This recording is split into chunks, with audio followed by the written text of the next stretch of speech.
यदि घर में आपको प्यास लगती है तो आप माँ को कहते हैं माँ मुझे प्यास लगी है, या खुद से चल जाते पानी पीने के लिए।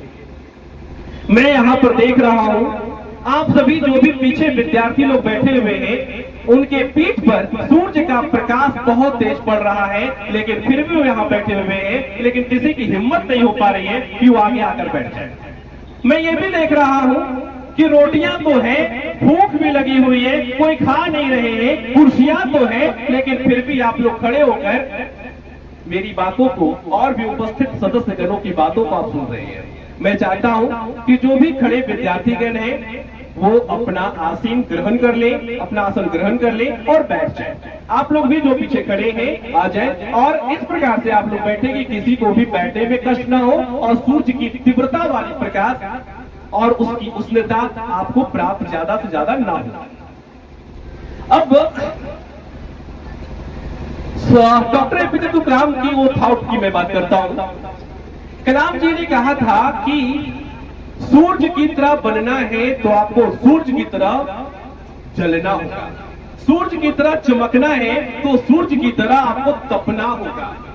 मतलब हम लोग हमेशा सोचते हैं काश मैं भी ऐसा होता, काश मैं भी एसडीएम बन जाता, काश मैं भी एएसओ बन जाता, काश मैं भी डीएम बन जाता, काश मैं भी डॉक्टर बन जाता, काश मैं भी इंजीनियर बन जाता। ये काश काश के रूप में तब रह जाता है जब आप सिर्फ सोचते रह जाते हैं और कुछ नहीं कर पाते।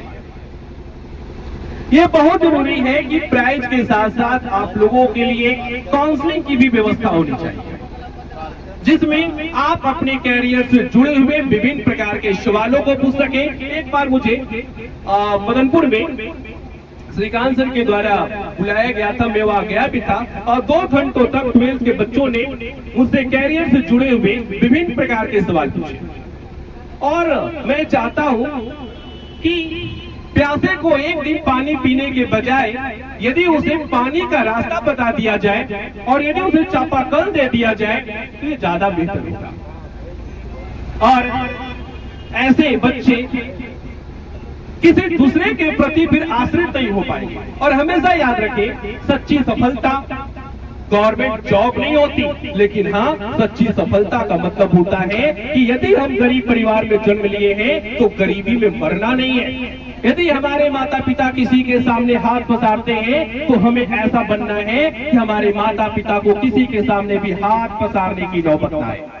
एक चीज अक्सर देखा जाता है कि छोटी छोटी बातों में हम उलझ जाते हैं, कहते फलनवा बड़ा बदमाश है, फलनवा के चॉकलेट खा गया, फलनवा 10 रुपया छीन के भाग गया, फलनवा उसको वीडियो बना रहा है, फलनवा ये कर रहा है, फलनवा वो कर रहा है। ध्यान रखें, कुछ लोगों को भगवान ने फलनवा के रूप में ही जन्म दिया है, जो सिर्फ दूसरों में सिर्फ कमियां ढूंढते हैं, लेकिन उन्हें अपने अंदर की कोई भी कमियां दिखाई नहीं देती।